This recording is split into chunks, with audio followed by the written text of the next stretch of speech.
वैष्णवों को दीपक त्रिवेदी का जय श्री कृष्ण। आज मैं पौष पूर्णिमा की बात बताने जा रहा हूँ। इस साल में पहली पूर्णिमा 6 जनवरी को शुक्रवार के दिन रहेगी। इस पूर्णिमा के दिन आपको क्या करना है, कौन सा व्रत करना है, जप करना है, कौन से मंत्र करने हैं, इसकी आपको बात बताने जा रहा हूँ। इस पूर्णिमा 90 साल के बाद एक पौष पूर्णिमा आ रही है, उसमें बड़ा योग रहता है और इस योग में आप कोई भी पूजा करेंगे तो हजारों साल के तप के बराबर है।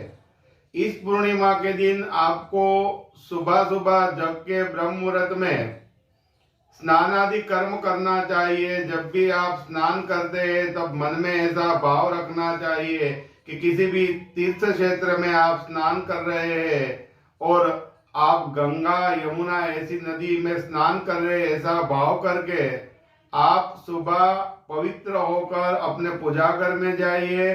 पूजा घर में शुद्ध घी का दीपक जलाइए और एक चौकी पे पीले वस्त्र का स्थापन कीजिए। आप उसमें आप चावल डाल सकते हैं और चावल का अष्टकमल बनाकर एक तांबे का कलश लीजिए, उसमें शुद्ध जल डालिए, अबील गुलाल कंकु पुष्प आदि रख के पंचपल्लव डाल के ऊपर श्रीफल लगाकर पुष्प का पीला कोई भी पुष्प का हार चढ़ा सकते हैं। गणपति का आह्वान कीजिए, बाद में अपनी कुल देवी का आह्वान कीजिए और फिर लक्ष्मी नारायण के आह्वान करके आपको जो भी मंत्र आते हैं वो मंत्र आप बोल सकते हैं। खास करके पौष मास में विष्णु पूजा का बड़ा मातम है। इस पूर्णिमा के दिन आप विष्णु पूजा भी कर सकते हैं, लक्ष्मी पूजा भी कर सकते हैं। लक्ष्मी पूजा का भी बड़ा मातम रहता है।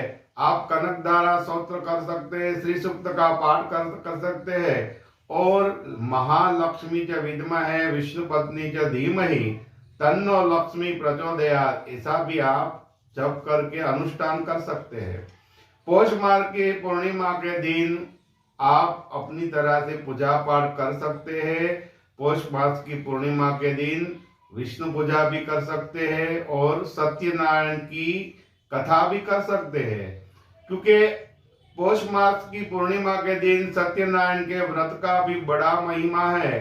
जो आप पूरे दिन उपवास रख के शाम के वक्त आप भगवान सत्यनारायण देव की पूजा करें तो उसका फल बहुत बड़ा है। आपके घर में दरिद्रता निकल जाएगी, जो भी दुख दर्द होगा वो भी अपने आप ठीक हो जाएगा और आपके संतान है वो संतान भी ठीक तरह से पढ़ पाएंगे।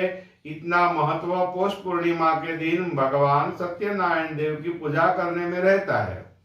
और दूसरा, सत्यनारायण की पूजा करने के बाद आप कोई भी अनुष्ठान कर सकते हैं, जप कर सकते हैं। पूर्णिमा के दिन शाम को पति और पत्नी एक छोटी सी पूजा करें, जिससे आपका पूरा जीवन बदल जाएगा। चंद्रमा की चांदनी में आप एक तांबा का कलश लेकर उसमें थोड़ा सा जल डालिए, थोड़ा सा पानी डालिए और थोड़ी सी शक्कर डालिए।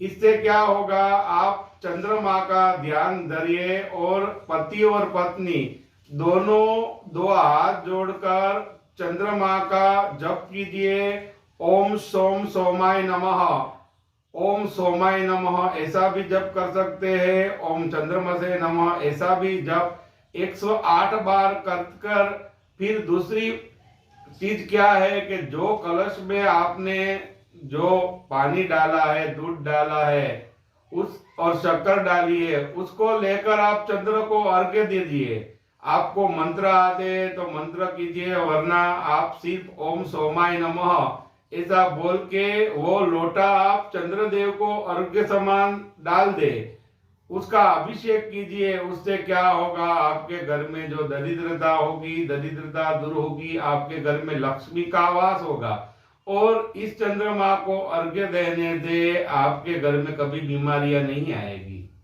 आप जो संकल्प करेंगे आपका संकल्प सिद्ध होगा। पूर्णिमा के दिन दीपक दान करने का महिमा बहुत बड़ा होता है।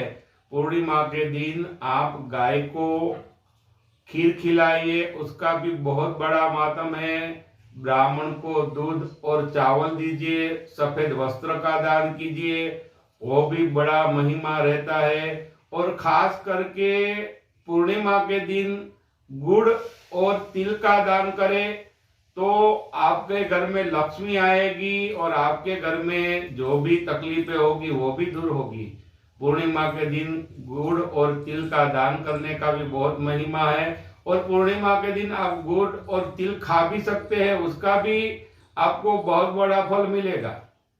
पूर्णिमा के दिन गरम वस्त्र, जो इस साल बहुत ठंडी है, आप गरम वस्त्र किसी जरूरियातमंद को देंगे तो आपके घर में दरिद्रता दूर होगी और बड़े बड़े विघ्न आएंगे तो विघ्न दूर होंगे।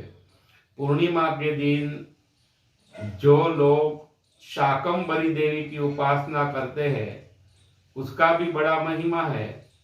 ओम शाकंभरी देवी नमः, ह्रीं शाकंभरी देवी नमः, ये छोटा सा जाप मात्र 11 माला कर लीजिए तो आपके संतान होंगे, वो उसका आरोग्य बहुत अच्छा रहेगा, विद्या अभ्यास में खूब अच्छी तरह से ध्यान देंगे और जीवन की इस परीक्षा में सभी जगह से पास हो जाएंगे। पूर्णिमा के दिन जिस तरह से आप व्रत कर सकते हैं उस तरह से व्रत कीजिए। इस पूर्णिमा का महिमा बहुत बड़ा है। इस वक्त एक दिन आप उपवास करेंगे तो आपका सभी मनोरथ परिपूर्ण होगा।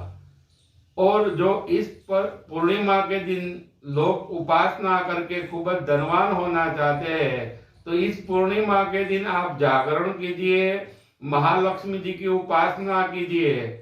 महालक्ष्मी जी को ऋतु अनुसार जो फल मिलते हैं उसका स्थापन करके फल चढ़ाइए, नैवेद्य चढ़ाइए, खीर चढ़ाइए और पूरी रात महालक्ष्मी का जाप जितना आता हो वो कर सकते हैं। आपको ओम श्रीम नमः ऐसा भी महालक्ष्मी का बीज मंत्र करके बहुत बड़े धनवान हो सकते हैं।